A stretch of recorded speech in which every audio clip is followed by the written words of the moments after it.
Analytical reasoning का ये course 7 videos पर मुश्तमिल है। हर वीडियो अपने टॉपिक के लिहाज से एक मुकम्मल लेसन है। इस वीडियो लेसन लेने से पहले ज़रूरी है कि आप पार्ट 1 से पार्ट 3 के वीडियो लेसन लें ताकि इस लेसन की बेहतर अंडरस्टैंडिंग हो सके, क्योंकि पार्ट 1 में डिस्कस किया गया है बेसिक रूल्स को, बेसिक्स ऑफ एनालिटिकल रीजनिंग। अगर आप इस वीडियो को देखते हैं तो आपको बेसिक्स भी समझ आएगी, उसके रूल्स भी समझ लेंगे और उनकी बेहतर अंदाज में इंटरप्रिटेशन कर सकेंगे, ताकि क्वेश्चन में दिए गए रूल्स को बेहतर अंदाज में समझकर क्वेश्चन को सॉल्व किया जा सके। इसी तरह बाकी वीडियोस अपने अपने टॉपिक के लिए से इंपॉर्टेंट हैं, क्योंकि ऑर्डरिंग से रिलेटेड क्वेश्चन डिस्कस किए गए हैं। पाथ एंड फ्लो में पाथ फ्लो से रिलेटेड क्वेश्चन को डिस्कस किया गया है। इस वीडियो में हम डिस्कस करेंगे ग्रुपिंग को, जो कि एक इंपॉर्टेंट टॉपिक है।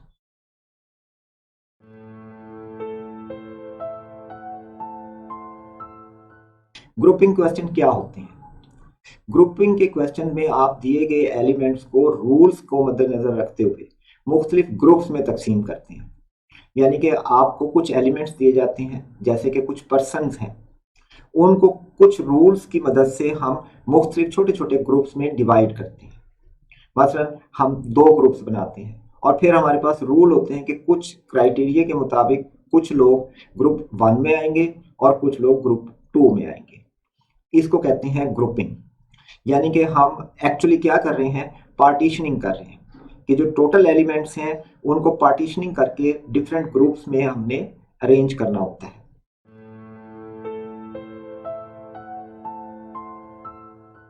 Common types of rules. अब हम ग्रुपिंग में इस्तेमाल होने वाले कॉमन रूल्स को डिस्कस करते हैं कि ये रूल क्या हैं और इनको कैसे इंटरप्रेट करते हैं। रूल्स की इंटरप्रिटेशन को पार्ट 1 में डिटेल से डिस्कस किया गया है। यहाँ जिन रूल्स का जिक्र किया जाएगा उनकी इंपॉर्टेंस ग्रुपिंग के लिहाज से ज़्यादा है, इसीलिए वो रूल यहाँ पर डिस्कस किए जाएंगे। हालांकि ये पहले पार्ट 1 में भी डिस्कस हो चुके हैं, लेकिन यहाँ स्पेसिफिकली ग्रुप्स के लिहाज से इनको डिस्कस किया जाएगा। तो सबसे पहला और सबसे इंपॉर्टेंट है इफ देन रूल। जैसे कि ये एग्जाम्पल है, देखें इसमें है if A is in group 1। अगर ए ग्रुप 1 में है then B must be in group 2। देखिए ग्रुप 1 और ग्रुप 2, अगर ए ग्रुप 1 में है तो बी ग्रुप 2 में होगा। यानी कि अब हम सिंपली से कह सकते हैं कि ये दोनों इकट्ठे नहीं हो सकते, एक ही ग्रुप में दोनों नहीं आ सकते। क्योंकि हमें क्या दिया गया है कि अगर ए और बी को देखें तो ए किसी और ग्रुप में होगा और बी किसी और ग्रुप में होगा। क्योंकि ए अगर ग्रुप 1 में है तो बी ग्रुप 2 में है, तो ये किसी भी लिहाज से एक ग्रुप में दोनों नहीं आ सकते। अब इसका कंट्रा पॉजिटिव क्या है? कंट्रा पॉजिटिव में हम क्या करते हैं कि देखें सेकंड वाले को रिवर्स कर दें। यहां था मस्ट बी इन ग्रुप 2, हम कहते हैं B is not in group 2, then A can not be in group 1। यानी कि इसको रिवर्स किया और साथ ही इसको रिवर्स करके इनका ऑर्डर चेंज कर दिया। If B is not in group 2 then A can not be in group 1। Condition वही है, अभी भी ये दोनों इकट्ठे नहीं हो सकते, दोनों एक ही ग्रुप में नहीं आ सकते। लेकिन अब नॉट के साथ है कि बी अगर ग्रुप 2 में नहीं है तो ए भी नहीं होगा ग्रुप 1 में। यानी कि अब इसमें डिपेंडेंट कौन हो गया? पहले था ये डिपेंडेंट था, इफ पहले ए होगा तो बी दूसरे ग्रुप में आएगा। लेकिन अब हम कहते हैं कि वो दूसरे ग्रुप में है ही नहीं, इफ इसके साथ लगा हुआ है, देन यानी कि इसके नतीजे में ए कैन नॉट इन ग्रुप 1, वो ग्रुप 1 में असाइन नहीं किया जा सकेगा। फिर है म्यूचुअल एक्सक्लूसिविटी, यानी कि कैन नॉट बी टुगेदर। ये वही इफ की तरह की कंडीशन है, लेकिन इसकी स्टेटमेंट बिल्कुल डिफरेंट होती है। जैसे अब यहाँ पर different, can not be together, A and B can not be in the same group, दोनों इकट्ठे नहीं हो सकते। If A is assigned to group B must be elsewhere. क्या है कि दोनों क्योंकि इकट्ठे नहीं हो सकते, अगर ए एक ग्रुप में है तो उस ग्रुप में बी नहीं होगा, बी किसी और ग्रुप में होगा। मिनिमम एंड मैक्सिमम कॉन्स्टेंट्स, किसी भी ग्रुप में लिमिट किया जाता है तादाद को, उनकी काउंटिंग को, कि एक ग्रुप में कितने मेंबर हो सकते हैं। तो उसके लिए मुख्तलिफ स्टेटमेंट्स आती हैं, जैसे मिनिमम है, मैक्सिमम है। तो हम कह सकते हैं eight most 3% must be in group, कि ज्यादा से ज्यादा, देखिए अब ये ज्यादा से ज्यादा की लिमिट है। एट मोस्ट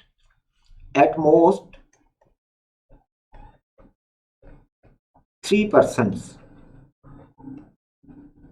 मस्ट बी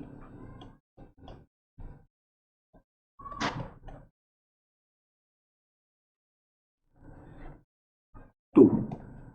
तो एटमोस्ट ज्यादा से ज्यादा, अब इसका मतलब क्या होगा कि 2% भी हो सकते हैं, 3 भी हो सकते हैं, 1 भी हो सकता है, 3 से ज्यादा नहीं हो सकते।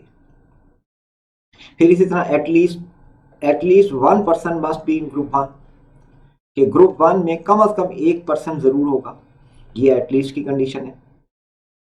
तो इसकी एक और अंदाज में भी हम इंटरप्रिटेशन करते हैं कि जब एटलीस्ट 1 आ रहा है, इसका मतलब है कैन नॉट बी एम्प्टी, कि वो ग्रुप एम्प्टी नहीं हो सकता जिस ग्रुप के लिए ये कंडीशन एटलीस्ट की आ रही है। At least 1% must be in group 1, group 1 में एटलीस्ट 1% जरूर होगा। इसका क्या मतलब होगा कि group 1 can not be empty, कम से कम एक जरूर आएगा, ज्यादा से ज्यादा की कोई कंडीशन नहीं है, ज्यादा कितने भी आ सकते हैं। तो ये कंडीशन अमूमन हम इसमें लेकर आते हैं, कैन नॉट बी एम्प्टी। जब आपसे कहा जाए कि एटलीस्ट 1%, इसका मतलब होगा कि वो ग्रुप खाली नहीं होगा, एम्प्टी नहीं हो सकता, क्योंकि उसमें कम से कम एक जरूर आएगा, ज्यादा की लिमिट इसमें डिस्क्राइब नहीं हो रही। अब है blocks and pairing rules. If x in group 1 then y must also be in group 1। देखें अब ये पेयरिंग हो रही है कि x और y दोनों इकट्ठे होंगे, एक ही ग्रुप में होंगे, इसका मतलब है दोनों इकट्ठे होंगे। तो x in group 1, y in group 1। तो इसकी इंटरप्रिटेशन हम क्या क्या कर सकते हैं, x and y must be together in any scenario, यानी कि जिस सिनेरियो के अंदर ये क्वेश्चन है उसके मुताबिक x और y दोनों एक ही ग्रुप में आएंगे। तो ये इनका पेयर बन रहा है। एटलीस्ट, एटमोस्ट कांस्टेंट, ये वही मिनिमम और मैक्सिमम वाली कांस्टेंट है। Group 1 can have maximum of 3 members, कि ज्यादा से ज्यादा 3 आ सकते हैं। तो अब मिनिमम की लिमिट नहीं दी गई, मैक्सिमम 3, यानी कि 3 हो सकते हैं, 2 हो सकते हैं, 1 हो सकते हैं, और सम टाइम अगर अलाउ कर रहा हो सिनेरियो तो 0 भी हो सकता है, यानी कि वो ग्रुप खाली भी हो सकता है, अगर सिर्फ ये कंडीशन हो तो। लेकिन अमूमन ये पहले ही बता दिया जाता है फिक्स्ड कंडीशंस में कि कम से कम एक जरूर होगा, एक मेंबर हर ग्रुप में होना जरूरी होगा। तो यहां पर कुछ नहीं बताया हुआ, इसका मतलब क्या है कि इस सिर्फ ये स्टेटमेंट हो और कहीं और कोई कांस्टेंट ना हो कि ग्रुप खाली भी हो सकता है या नहीं, तो आप इस अकेली कंडीशन के तहत वो खाली भी हो सकता है। लेकिन जैसे मैं बता रहा हूं आपको कि अमूमन कहीं ना कहीं किसी जगह पर मेंशन जरूर होता है कि कोई भी ग्रुप खाली नहीं होगा, यानी कि उसमें कम से कम एक एलिमेंट जरूर होगा। आइदर और सिचुएशन, अब आइदर की डिस्कशन वीडियो 1 में हो चुकी है, पार्ट 1 में। वहां पर क्या था कि और को हम कहते हैं इंक्लूसिव लिया जाता है। क्या मतलब होगा, ए और बी, यानी कि अगर हम कहें कि एक ग्रुप में ए आएगा और बी आएगा, दोनों में से एक, लेकिन एनालिटिकल रीजनिंग में इंक्लूसिव मीनिंग लिए जाते हैं, तो ए भी आ सकता है, बी अकेला भी आ सकता है, और ये दोनों भी आ सकते हैं। ये याद रखना है कि ए और बी का मतलब है ए या बी या दोनों ए बी। तो अगर इसमें से इसको एलिमिनेट कराना हो तो साथ एक और कंडीशन भी इसके साथ ही डिस्क्राइब की जाती है, नॉट बोथ। तब हम कहेंगे कि ए और बी का मीनिंग है ए या फिर बी। अब ए भी नहीं लिया जाएगा, लेकिन अगर ये स्टेटमेंट ना दी हो, ये स्टेटमेंट ना दी हो, तो फिर ए बी भी आएगा, ये दोनों इकट्ठे भी आ सकते हैं। देखिए जैसे एग्जांपल है, आइदर ए और B must be in group 2 but not both.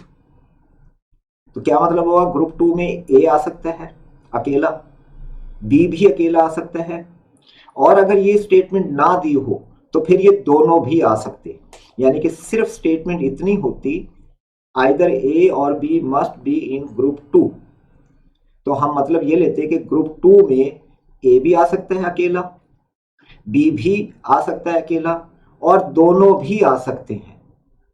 लेकिन अगर बट नॉट बोथ दे दिया जाए फिर दोनों नहीं आएंगे, उनमें से एक ही आएगा, कोई भी।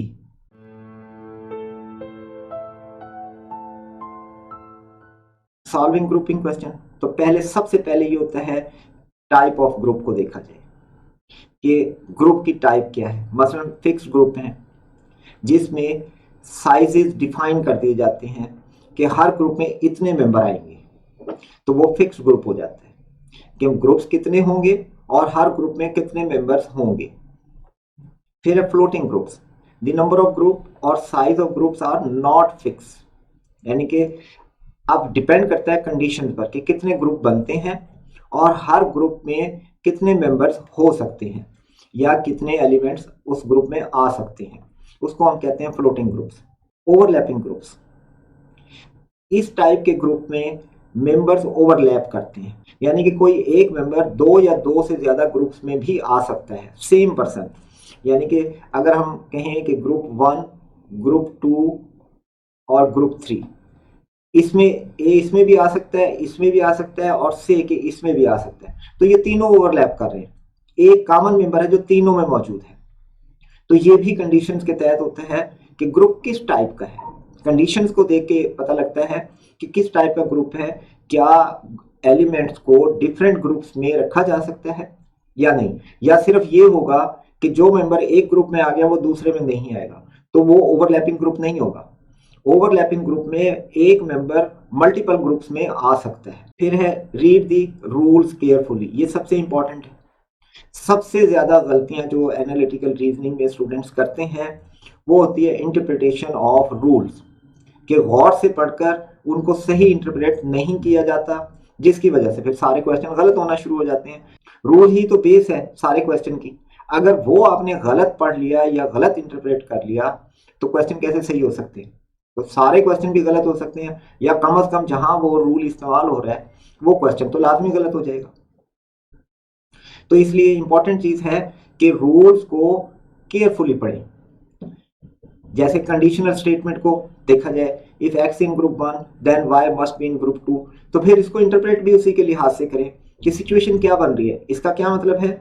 तो हम कह सकते हैं कि दोनों इकट्ठे नहीं हो सकते, डिफरेंट जगह पर होंगे, डिफरेंट ग्रुप्स में होंगे। आइडेंटिफाई म्यूचुअल एक्सक्लूसिविटी, फिर उसकी एक्सक्लूसिविटी देखें कि X and Y can not be in the same group, आप उन्हें एक ही ग्रुप में नहीं रख सकते, तो ये कंडीशन भी बड़ी इंपॉर्टेंट है। आपको इसको भी गौर से पढ़ना चाहिए कि क्या ये कंडीशन एग्जिस्ट करती है या नहीं।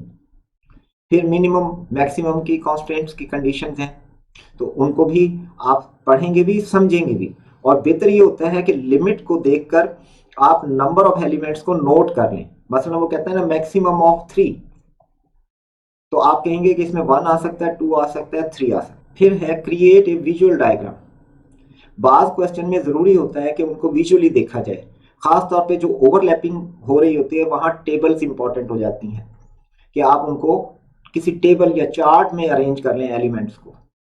तो डिपेंड करता है कि क्वेश्चन क्या है, सिचुएशन क्या है, रूल्स क्या है, उसके मुताबिक हम डिसाइड करते हैं कि यहाँ टेबल बनना चाहिए या स्टेट डायग्रामिंग करें कंडीशंस को सामने रखकर सिंबल्स की मदद से।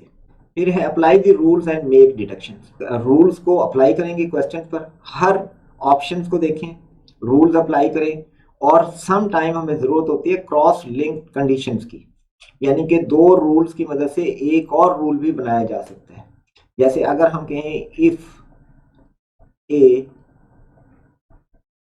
Then B and if B then C, अगर ये दो कंडीशन क्वेश्चन में नजर आ रही हो तो देखें इनमें कॉमन लिंक मौजूद है, ये बी का लिंक इसमें मौजूद है, तो हम कह सकते हैं कि if A then B and if B then C, तो सिंपल रूल बन गया, ए है तो बी है, बी है तो फिर सी है, या सिंपली ए है तो सी है, इफ ए देन सी, क्योंकि ए के होने के नतीजे में बी होगा, और अगर बी होगा तो सी होगा। इसका मतलब है अगर ए हो जाए ट्रू तो सी भी ट्रू हो जाएगा। तो इसी को चेन इन्फ्रेंसेस भी कहते हैं। कंट्रापॉजिटिव भी एक इफेक्टिव टूल है, क्योंकि सम टाइम जो रूल डिस्क्राइब किए जाते हैं क्वेश्चन में वो होते ही निगेशन में है, यानी कि नॉट के साथ होते हैं, इफ नॉट ए। तो वहां हम जितनी कंडीशन इफ वाली होती हैं उनका कंट्रापॉजिटिव लेते हैं, और कंट्रापॉजिटिव की मदद से फिर देखते हैं कि वो नॉट को कैसे ट्रीट किया जा सकेगा। फिर नंबर रिस्ट्रिक्शंस को, कि एक ग्रुप में कितने मेंबर्स आने हैं कितने नहीं आने, ये खास इंपॉर्टेंस होती है ग्रुपिंग में। फिर अगर क्वेश्चन पूछा जाता है must be true, must be false, can not be true, तो उस सूरत में हम एलिमिनेशन टेक्निक इस्तेमाल करते हैं कि हम हर ऑप्शन को कंडीशंस के मुताबिक, रूल्स के मुताबिक चेक करते हैं, और जो गलत होता है उसे क्रॉस करते हैं, जो सही होता है उसे टिक करते हैं। अगर मस्ट भी बताना है तो मस्ट भी फाइंड करते हैं। सिनेरियो दिया गया है, a research firm is conducting 3 projects, AI, robotics and quantum computing. 7 researchers RSTUVWX are assigned to different projects under the following conditions. Each researcher is assigned to at least one project, यानी कि हर project में कम से कम एक जरूर होगा researcher, यानी कि कोई प्रोजेक्ट ऐसा नहीं हो सकता जो एम्प्टी हो, उसके लिए कोई ना कोई रिसर्चर होना जरूरी है। फिर है R and S must work on the same project. तो पहली कंडीशन जो हम लेंगे वो है R प्लस S, कि R और S सेम प्रोजेक्ट में होंगे, तो हमने प्लस का साइन इस्तेमाल कर लिया कि ये दोनों साथ साथ होंगे। फिर सेकंड है T can not work on the same project as R और S, तो हम कहेंगे कि T कंबाइन नहीं होगा किन के साथ, R और S के साथ। ये दूसरी कंडीशन हो गई, ये निगेशन का साइन हमने यूज किया है। फिर थर्ड कंडीशन है W must be in either robotics और क्वांटम कंप्यूटिंग, तो हम कहेंगे कि W इन रोबो और क्वांटम कंप्यूटिंग, और साथ ही इसने दिया है बट नॉट बोथ, तो यहां नॉट बोथ भी लिख लें। फिर है if X in AI, fourth condition है if X in AI then we must be in robotics. ये हमारे पास 4 लिंक्ड कंडीशन है जो हमने यूज करके क्वेश्चन को सॉल्व करना है। देखते हैं क्वेश्चन को। विच of the following must be true, options को चेक करना है कौन सी मस्ट बी ट्रू है। अब मस्ट बी ट्रू के क्या मीनिंग होते हैं, जो हम प्रीवियस वीडियोस में डिस्कस कर भी चुके हैं कि मस्ट बी का मतलब होता है कि जो ऑप्शन चॉइसेस दिए गए हैं उनमें से कौन सा ऑप्शन ऐसा है जो मस्ट है। मस्ट होगा कि रूल्स के मुताबिक वो उसी जगह है जिस जगह ऑप्शन में बताया गया है और किसी जगह ना आ सके। लेकिन अगर वो ऑप्शनल हो जाए कि यहां पर भी आ सकता है, यहां पर भी आ सकता है, इस ग्रुप में भी है, इस ग्रुप में भी है, तो फिर वो मस्ट नहीं होगा। तो मस्ट जो है वो बहुत इंपॉर्टेंट होता है कि मस्ट भी ये नहीं है कि जो आपको पहला सही नजर आया आप उसे कहेंगे जी बस ये आंसर आ गया। नो, हो सकता है कि दूसरा भी उसी रूल को फॉलो करते हुए कोई और ऑप्शन भी ट्रू हो रहा हो। तो इसलिए मस्ट बी के केस में जब इसमें सिचुएशन में हम डिस्कस करेंगे तो अभी आपको मजीद क्लियर हो जाएगा कि मस्ट बी में वो एक ही हो सकता है, ऑप्शनल नहीं हो सकता कि यहां पर भी दोनों जगह आ रहा है, तो वो ऑप्शनल है कि वहां भी रखा जा सकता है, वहां पर भी। मस्ट जो होगा वो सिर्फ एक ही जगह पॉसिबल होगा। अब ऑप्शन ए को देखें, if T is in AI then R and S must also be in AI। तो इसके लिए अगर आप देखें रूल नंबर 2, इसमें T नहीं आ सकता R और S के साथ, नहीं आ सकता R या S के साथ। तो यहां पर T अगर AI में है तो R और S में से कोई भी AI में नहीं आ सकता इसके साथ, इसलिए ये ऑप्शन तो वैसे ही गलत है, ये है फॉल्स। अब हम देखते हैं option B, if R and S are in robotics. Number एक तो रूल नंबर 1 के मुताबिक ये दोनों इकट्ठे आ सकते हैं, फिर ये दोनों रोबोटिक्स में है। अब आप देखें कि टी के साथ आर और एस नहीं आ सकते, वो अलहदा हो गए, तो वो दोनों जब रोबोटिक्स में है तो अब टी रोबोटिक्स में नहीं आ सकता, क्योंकि निगेट हो रहा है कि टी साथ नहीं होगा आर और एस के, तो इसका मतलब है रोबोटिक्स में तो टी आ नहीं सकता, तो टी किसी और में आएगा। तो हैं कौन से? रोबोटिक्स को छोड़कर दो ही बचते हैं, एआई और क्वांटम, तो वो उन दोनों में से ही किसी में आएगा, और ये मस्ट है क्योंकि आप इसे चेंज कर ही नहीं सकते। टी और कहाँ आएगा? या तो एआई में आएगा या क्वांटम कंप्यूटिंग में आएगा, तो यही पॉसिबिलिटी है और ये लाजमी है, मस्ट है। अब हम देखते हैं option C, if W is in robotics.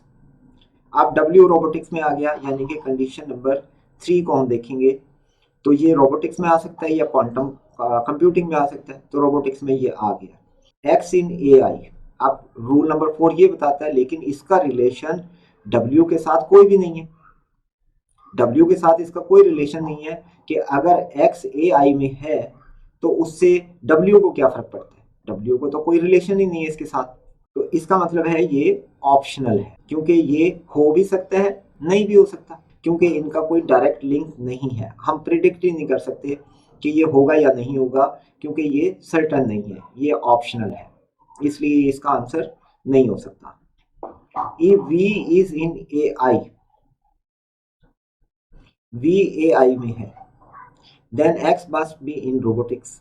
देखिए अब ये रिवर्स लिखा हुआ है, ऑप्शनल, ये रूल नंबर 4 रिवर्स करके लिखा हुआ है, ये इसको इधर लिखा गया है, if V in robotics then X in A I, तो ये नहीं हो सकता, इसका कोई रिलेशन नहीं है, ऑप्शनल कह लें या अनसर्टन कह लें कि हम इसके बारे में कुछ नहीं कह सकते। फिर है option E, if T is in robotics, T robotics में है, then W must be in quantum computing.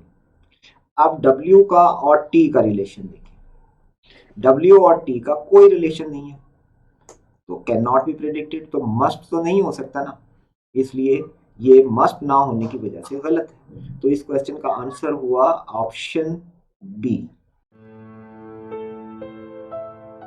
Which of the following can not be true, can not be true हमने बताना है ऑप्शन में से, तो हम चेक करते हैं। R and S work together in quantum computing, तो ये रूल नंबर 1 के मुताबिक पॉसिबल है, दोनों इकट्ठे आ सकते हैं, किसी में भी आ सकते हैं, तो दोनों का इकट्ठा होना लाजमी है, इसलिए ये ट्रू है, ये कैन नॉट बी ट्रू नहीं हो सकता।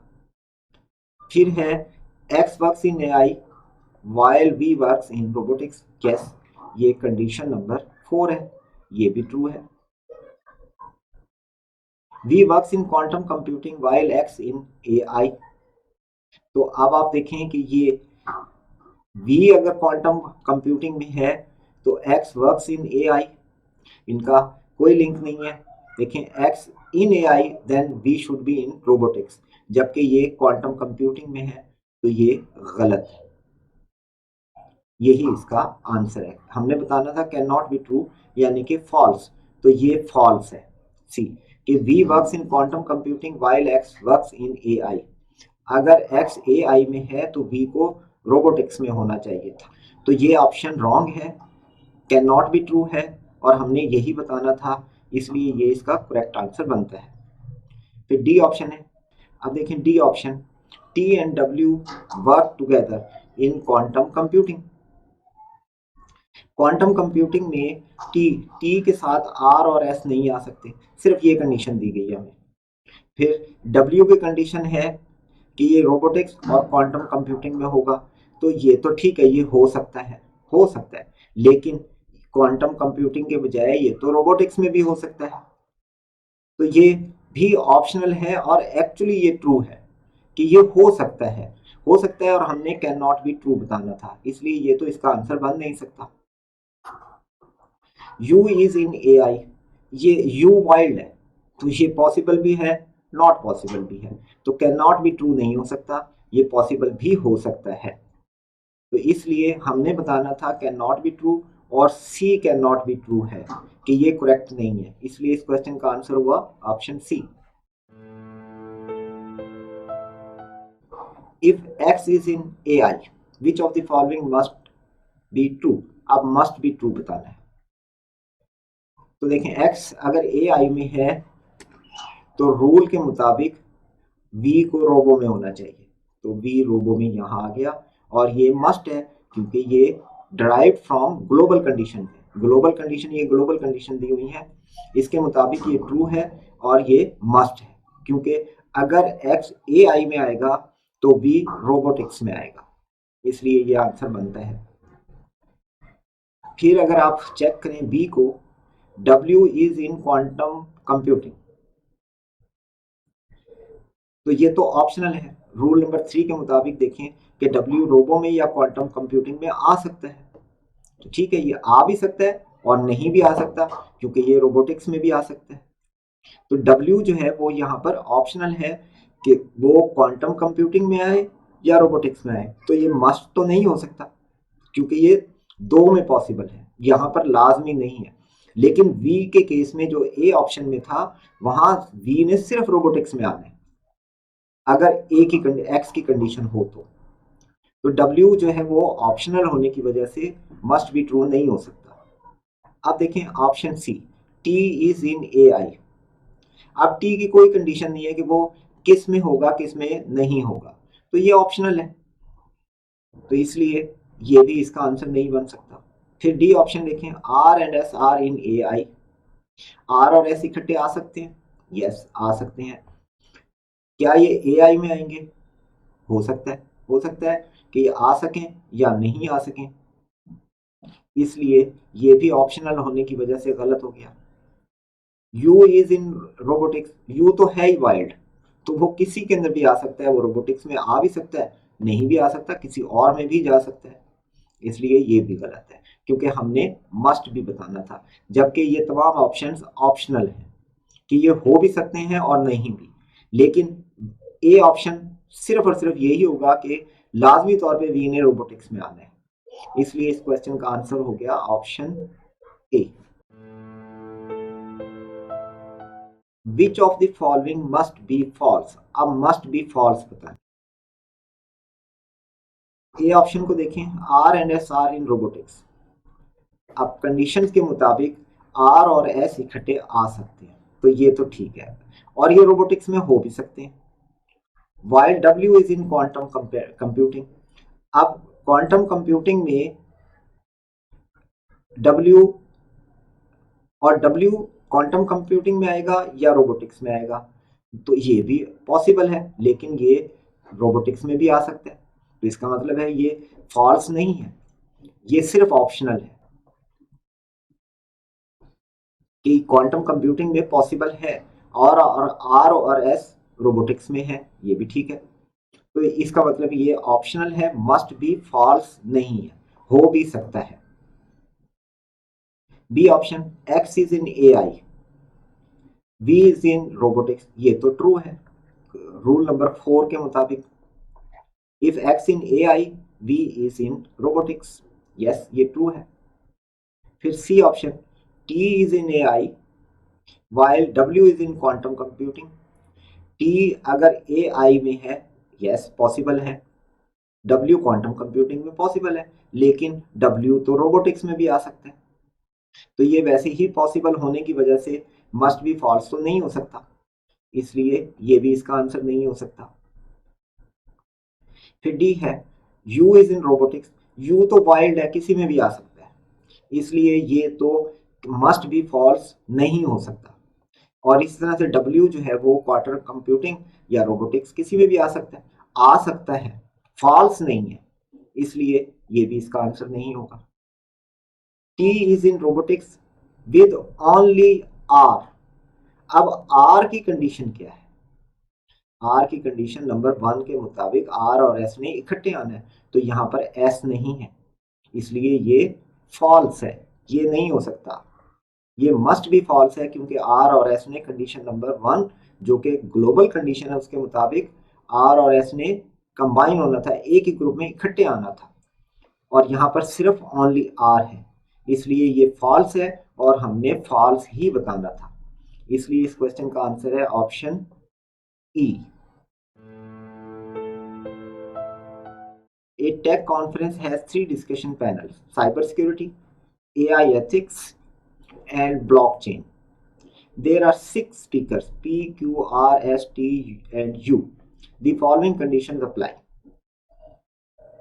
अब इस कॉन्फ्रेंस में 3 डिस्कशन पैनल्स हैं: cyber security, AI ethics and blockchain, और स्पीकर्स हैं 6। अब इन रूल्स के मुताबिक उन्होंने असाइन होना है कि किस पैनल में वो आएंगे।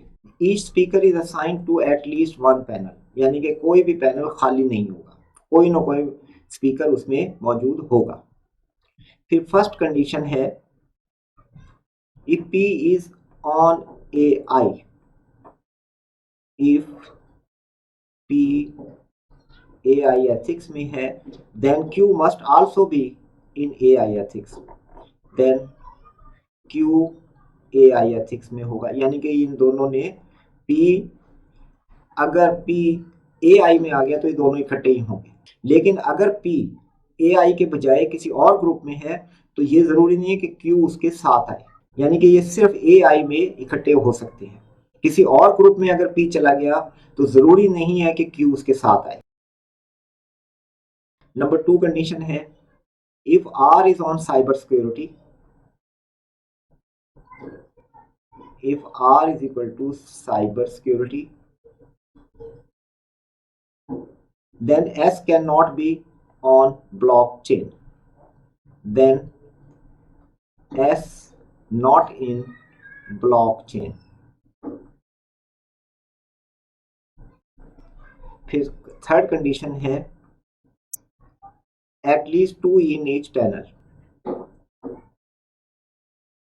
at least 2 in each panel, यानी कि हर पैनल में कम से कम 2 स्पीकर्स लाजमी होंगे।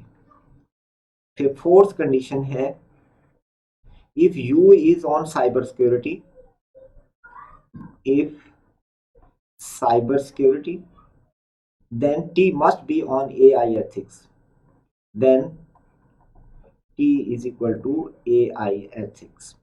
ये 4 कंडीशन हैं लिंक्ड, और ये फिक्स कंडीशन है एटलीस्ट 1 पर्सन, यानी कि कोई पैनल भी स्पीकर के बगैर नहीं होगा।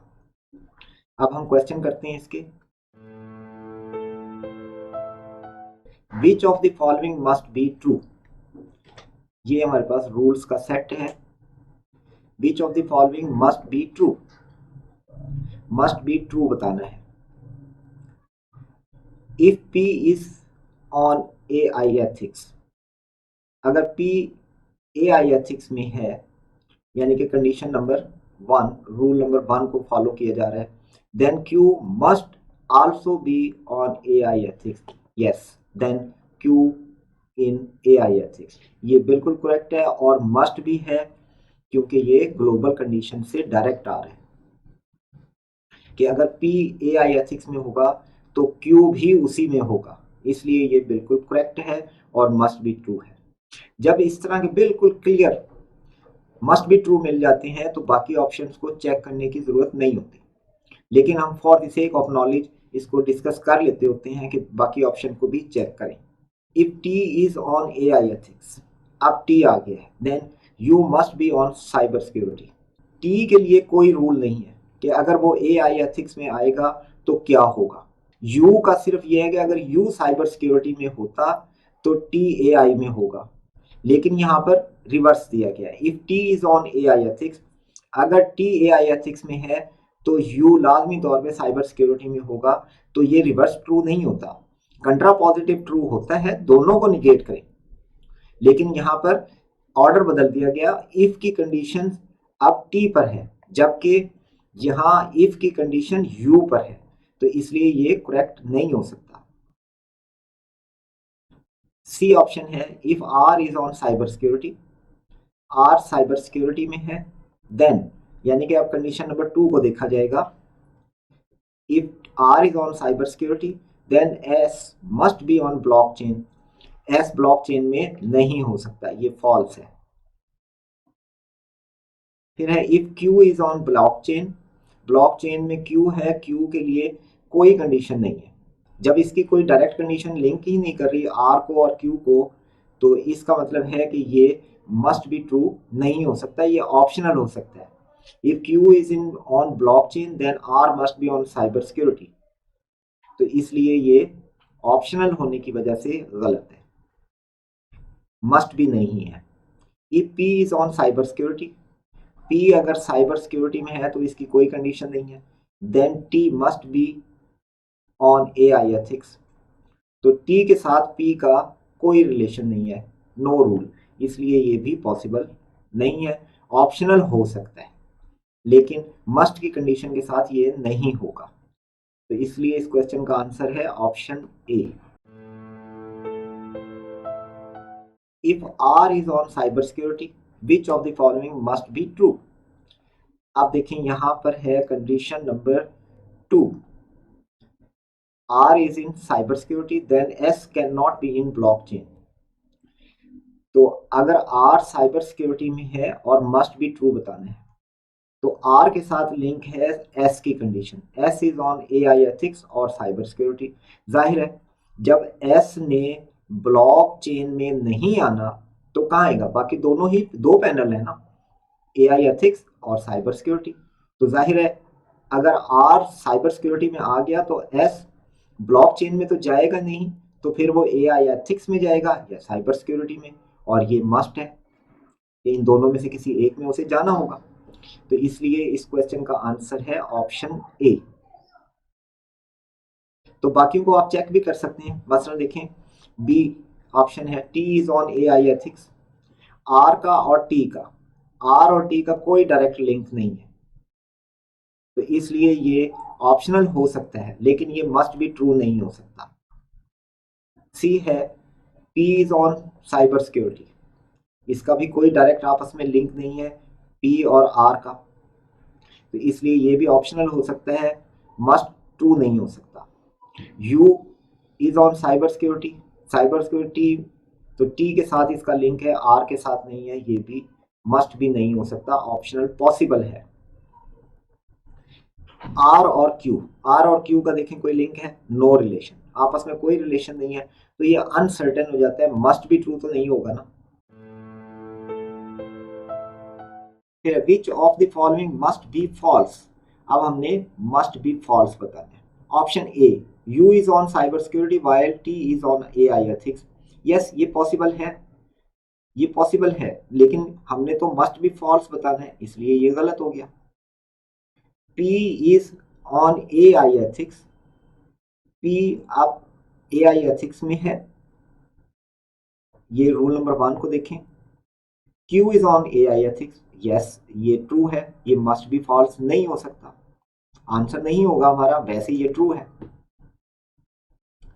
फिर है R on cyber security while S in on AI ethics, जाहिर है अगर R साइबर सिक्योरिटी में है तो S ब्लॉकचेन में नहीं हो सकता, ब्लॉकचेन में नहीं होगा तो किसी और में होगा, वो AI एथिक्स होगा या फिर साइबर सिक्योरिटी होगा, तो इन दोनों में से किसी एक में होना है, इसका मतलब है ये पॉसिबल है, ये फॉल्स नहीं है, अलबत्ता ऑप्शनल है क्योंकि Q दूसरे ग्रुप में भी जा सकते हैं, क्योंकि उसने सिर्फ ब्लॉकचेन में नहीं जाना तो वो साइबर सिक्योरिटी में जा सकता है या AI एथिक्स में जा सकता है, तो इसलिए ये ऑप्शनल है, ये मस्ट बी ट्रू भी नहीं है और ये मस्ट बी फॉल्स भी नहीं है, ये ऑप्शनल है।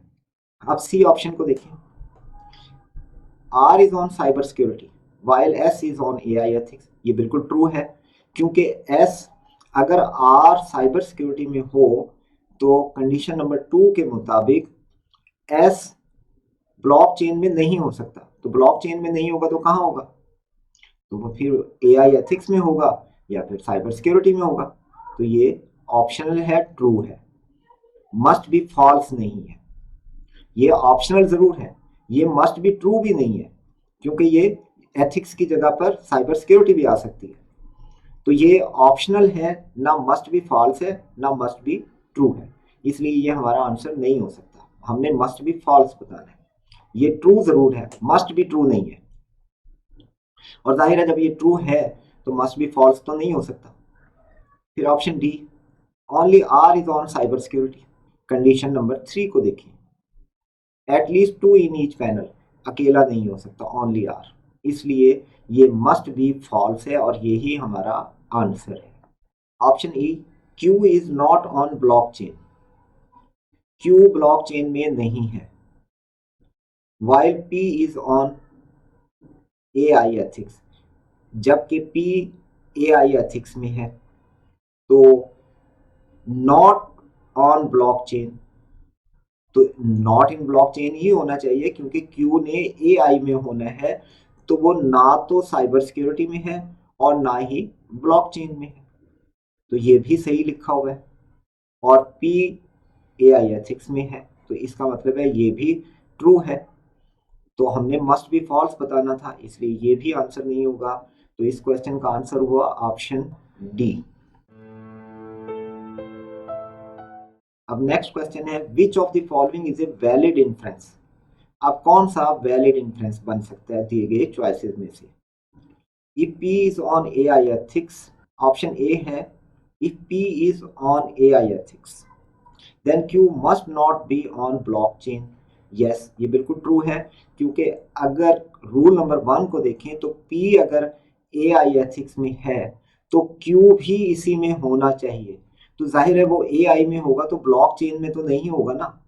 तो ये इन्फ्रेंस हो सकता है कि अगर पी एआई में है तो क्यू ना तो ब्लॉकचेन में होगा और ना ही साइबर सिक्योरिटी में होगा, वो एआई में होगा। तो ये इन्फ्रेंस बिल्कुल सही है।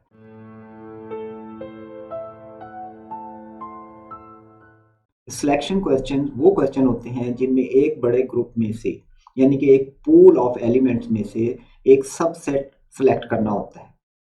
इस टाइप के क्वेश्चन में रूल्स रिस्ट्रिक्ट और रिक्वायर की शक्ल में होते हैं, जिनको समझना इस टाइप के क्वेश्चन को सॉल्व करने के लिए बहुत ज़रूरी है। इसमें जाहिर है कि एक बड़ा पूल दिया जाता है जिसमें ज़्यादा एलिमेंट्स होते हैं और आपने सर्टन क्राइटेरिया या रूल्स के मुताबिक कुछ एलिमेंट्स को सिलेक्ट करके एक ग्रुप बनाना होता है। तो उसमें कॉन्स्टेंट होती हैं कि कौन इस ग्रुप में नहीं आ सकता और कौन लाजमी तौर पर आएगा। यानी कि ये कंडीशंस जो होंगी वो इस तरह की होंगी कि उनमें कोई रिस्ट्रिक्शंस होगी या कोई रिक्वायरमेंट होगी कि इसने इस बेसिस पे सिलेक्ट होना है और इसने इस बेसिस पर रिजेक्ट होना है, तब जाकर एक स्मॉलर ग्रुप हम फॉर्म करेंगे। 3 टाइप के कॉमन रूल्स बहुत ज़्यादा कॉमन है सिलेक्शन क्वेश्चन। इसमें से पहला तो है मस्ट बी ट्रू।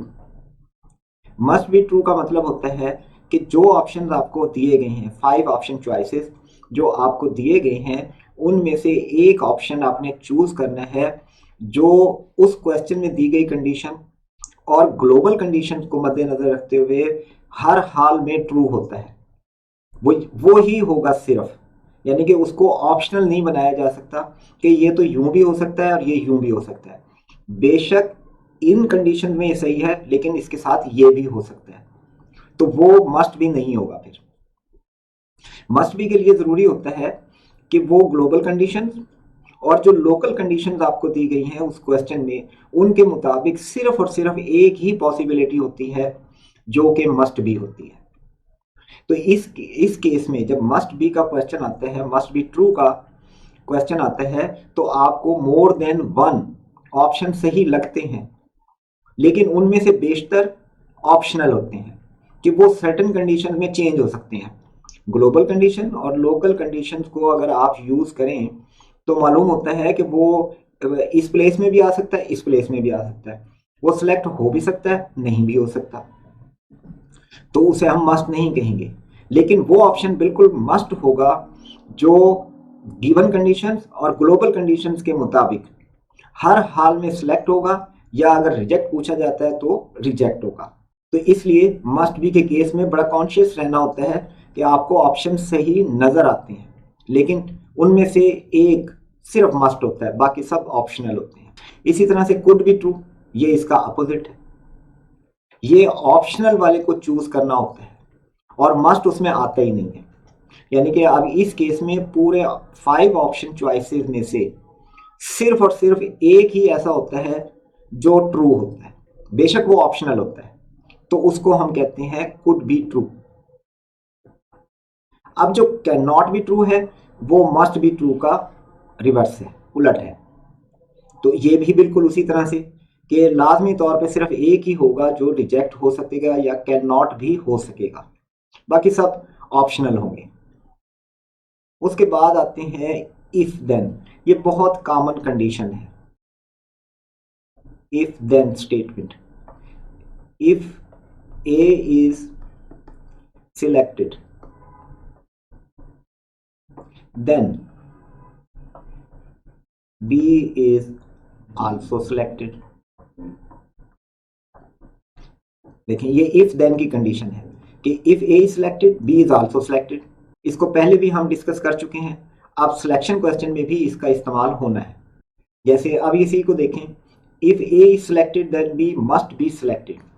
इसकी डायग्राम हम इस तरह बनाते हैं, ब्रैकेट में A एरो शो करता है देन को, if A then B, A then B. तो इसका कंट्रापॉजिटिव क्या होगा, इसको इधर ले आए तो हम कहेंगे if not B then not A, if A then B. इसका कंट्रापॉजिटिव होगा if B not then A not, if B is not selected then A can not be selected. ये इसका कंट्रापॉजिटिव है। अब ये दोनों ट्रू होते हैं, ये दोनों रूल होते हैं जो कि हम इस्तेमाल करते हैं। बेशक हमें वो इस शक्ल में रूल दे, लेकिन अगर किसी क्वेश्चन में या किसी कंडीशन में हमें यूज करना हो कंट्रापॉजिटिव, तो हम कहेंगे कि अगर बी नहीं होगा तो ए भी नहीं होगा। फिर आइदर सी और D must be selected but not both. देखिए अब ये ए और सी और की कंडीशन एनालिटिकल रीजनिंग में क्या मीनिंग होते हैं, ए और बी, इसके मीनिंग होते हैं कि या तो ए होगा या बी होगा या फिर बोथ होंगे। ये है और के इंक्लूसिव मीनिंग। लेकिन अगर आपको साथ ही बता दिया जाए कि नॉट बोथ, तो फिर ये बोथ वाला एलिमेंट कैंसिल हो जाता है। उस सूरत में ए और बी का मतलब होगा या तो ए या फिर बी, दोनों नहीं हो सकते। लेकिन अगर ये ना बताया हो तो फिर दोनों भी आ सकते हैं। C, if C then not D, और इफ डी नॉट सी। इसका क्या मतलब है, पहली कंडीशन का क्या मतलब है, if C is in then D is out. अब इस पार्ट का क्या मतलब है, if D is in then C is out. If E is selected then F can not be selected. तो हम इसके लिए डायग्राम ये बनाएंगे, और इसका कंट्रापॉजिटिव क्या होगा, if F is selected then E can not be selected. ये भी ट्रू होगा, यानी कि ये दोनों कंडीशन एक ही बात है। If E is selected F is not selected, if F is selected then E can not be selected. यानी कि सेकंड पार्ट को हम जब करते हैं तो इसे फर्स्ट पार्ट में लाकर निगेट कर देते हैं। यहां पर था नॉट एफ, हमने कहा यस एफ।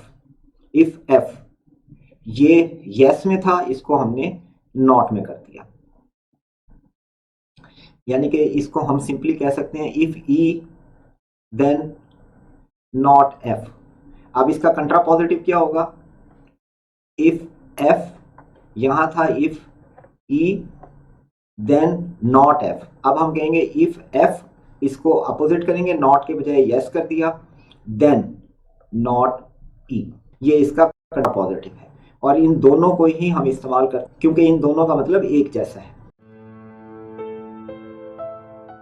ये हमें क्वेश्चन सेट का सिनेरियो दिया गया है। A tech conference is selecting a 4-member discussion panel। 4 member यानी कि ग्रुप में जो सबसेट हमने सिलेक्ट करना है लार्ज ग्रुप से, उसमें 4 मेंबर्स होंगे फ्रॉम 7 एक्सपर्ट। इन 7 में से द फॉलोइंग रूल्स अप्लाई। पहली कंडीशन क्या दी गई है, if A then B must also be selected then B. अगर ए होगा तो बी भी होगा। सेकंड कंडीशन क्या है जी, आइदर सी और D must be selected but not both. C और डी नॉट बोथ। क्या मतलब होगा कि सी आएगा या डी आएगा, इनमें से एक आएगा, दोनों नहीं आ सकते। थर्ड कंडीशन है if E is selected, if E is selected, F cannot be selected, F नहीं होगा। G must be selected if A is not selected। Fourth है if A is not selected then G must be selected। One of E और G must be in the panel। तो fifth condition है E और इन दोनों में से कम एक जरूर शामिल होगा। अब क्वेश्चन क्या है, if C is selected which of the following must be true। देखिए C selected है, which of the following must be true, तो C की कंडीशन क्या है, C की कंडीशन डायरेक्टली, और इसमें C और D का रिलेशन है, C और E का कोई रिलेशन नहीं है, और हमने मस्ट बी ट्रू बताना है। तो ये मे भी ऑप्शनल हो लेकिन ये मस्ट नहीं हो सकता क्योंकि इनका आपस में कोई रिलेशन नहीं है। और इम्प्लाइड फॉर्म में भी किसी जगह के ऊपर भी आप देखें कि इसके अलावा सी कहीं नहीं आ रहा, तो इस तरह से ये ऑप्शनल हो सकता है या फॉल्स हो सकता है या ऑप्शनल हो सकता है, मस्ट नहीं हो सकता, इसलिए ये आंसर नहीं हो सकता। फिर G is not selected, if C is selected, लेकिन सी और जी का भी कोई रिलेशन नहीं है, तो ये भी ऑप्शनल हो सकता है या फॉल्स हो सकता है, मस्ट बी ट्रू नहीं हो सकता। फिर सी ऑप्शन है ए इज सिलेक्टेड, अगर सी सिलेक्ट होगा, if C is selected then A is selected, तो ए और सी का भी कोई रिलेशन नहीं है, इसलिए ये भी ऑप्शनल हो सकता है या फॉल्स हो सकता है। डी बी इज सिलेक्टेड, सी और बी का भी कोई रिलेशन नहीं है, इसलिए ये नहीं होगा। C is selected, which of the following must be true, तो देखें सी इज सिलेक्टेड, तो सी इज सिलेक्टेड, तो यहां से डी सिलेक्ट नहीं होगा क्योंकि इनमें से एक ने सिलेक्ट होना है, सी और डी में से, तो सी अगर सिलेक्ट हो गया तो डी सिलेक्ट नहीं होगा, ये मस्ट है क्योंकि ये डायरेक्ट ग्लोबल कंडीशन से आंसर आ रहा है। इसका मतलब है इस क्वेश्चन का आंसर है option E. If A is not selected, A select नहीं हो रहा, which expert must be on the panel, अगर ए सिलेक्ट नहीं होगा तो देखें ऑप्शन नंबर 4, इसमें हमें ज्यादा डीप जाने की जरूरत नहीं है। If A is not selected then G must be selected, तो must be on the panel, इसका आंसर है ऑप्शन सी। बाकियों को चेक करने की भी जरूरत नहीं है क्योंकि यहां से डायरेक्ट आंसर आ रहा है और ये मस्ट है क्योंकि ये ग्लोबल कंडीशन है। विच of the following is a valid panel selection, कौन सा वैलिड पैनल सिलेक्शन हो सकता है। ए ऑप्शन देखें, ए ऑप्शन है कि ए और बी, देखें इफ ए देन बी, तो ये दोनों तो इकट्ठे आ गए हैं क्योंकि ए सिलेक्ट हुआ तो फिर बी भी साथ होना चाहिए, ये कंडीशन पूरी हो गई। फिर है सी और डी में से किसी एक ने आना था, ये आ चुका। फिर है एफ तो आ सकता है इसमें, लेकिन इस पैनल में, हर पैनल में ई और जी में से कोई एक होना चाहिए, एटलीस्ट वन होना चाहिए ई और जी में से, तो इसमें ई और जी में से कोई भी नहीं है, इसलिए ये वैलिड पैनल नहीं है। फिर है बी ऑप्शन, ए और बी, ओके, ये पहली कंडीशन के मुताबिक बिल्कुल सही है, ए और बी आ गया। फिर आता है सी और डी में से एक आ गया और ई और जी में से एक आ गया, इसका मतलब है ये बिल्कुल वैलिड है क्योंकि इसमें कंडीशन नंबर 1 के मुताबिक ए और बी इकट्ठे हो गए, कंडीशन नंबर 2 के मुताबिक सी और डी में से एक आ गया, और फिर ई और जी में से एक ने आना था, वो भी इसमें ई आ गया। तो बाकियों के लिए ज़रूरी नहीं है कि वो आए या ना आए, ये लाजमी है, तो ये वैलिड पैनल है। फिर सी ऑप्शन को देखें, सी आ रहा है और डी आ रहा है, ये दोनों इकट्ठे नहीं आ सकते, कंडीशन नंबर 2, तो ये गलत हो गई। फिर है डी, ए भी ठीक है, इकट्ठे आ रहे हैं, ई और जी में से एक आ सकता है या दोनों आ सकते हैं, लेकिन सी और डी में से कोई भी नहीं है इसमें, जबकि इनमें से एक ने आना था, इसलिए ये भी गलत है। फिर है ए सी, ए के साथ बी होना चाहिए, क्योंकि अगर ए तो फिर बी भी होगा, ये भी गलत। तो इस क्वेश्चन का आंसर है option B, a valid panel is A B D E. If E is selected, which expert can not be on the panel. E को सिलेक्ट करें तो हम ई की कंडीशन पहले देखते हैं। ई की कंडीशन है 3, यानी कि rule number 3 is about E. If E then not F, F नहीं हो सकता। देखें ई सिलेक्टेड है तो एफ नहीं होना चाहिए, और हमसे क्या पूछा गया है, can not be on the panel, तो एफ पैनल में नहीं होना चाहिए, जो कि ऑप्शन बी में दिया गया। बाकी कुछ चेक करने की जरूरत नहीं है, क्योंकि डायरेक्ट ग्लोबल कंडीशन से ये आंसर आ रहा है, जो कि गलत नहीं हो सकता। बाकियों को चेक करने की भी जरूरत नहीं है। If A and C are both selected, what is the minimum number of people. कितने लोग पैनल में शामिल होंगे कम अज कम। तो देखें ए सिलेक्ट हुआ, तो रूल नंबर 1 के मुताबिक इसके साथ बी ने भी सिलेक्ट होना है, सी उसने खुद दिया है, ये तीनों तो हो गए लाजमी। अब मिनिमम नंबर जो हो सकता है वो ये कि 4 का डिस्कशन पैनल बनाना है। कितना, सिलेक्टिंग 4 मेंबर डिस्कशन पैनल, तो चौथा एक पर्सन और आएगा, वो ई और जी में से कोई लिया जा सकता है। तो जो मिनिमम नंबर ऑफ पर्सन हो सकते हैं किसी पैनल में वो हैं 4, जिसमें से 3 लाजमी ये हैं और एक मेंबर कोई और शामिल होगा ई और जी में से। तो इस क्वेश्चन का आंसर है ऑप्शन सी।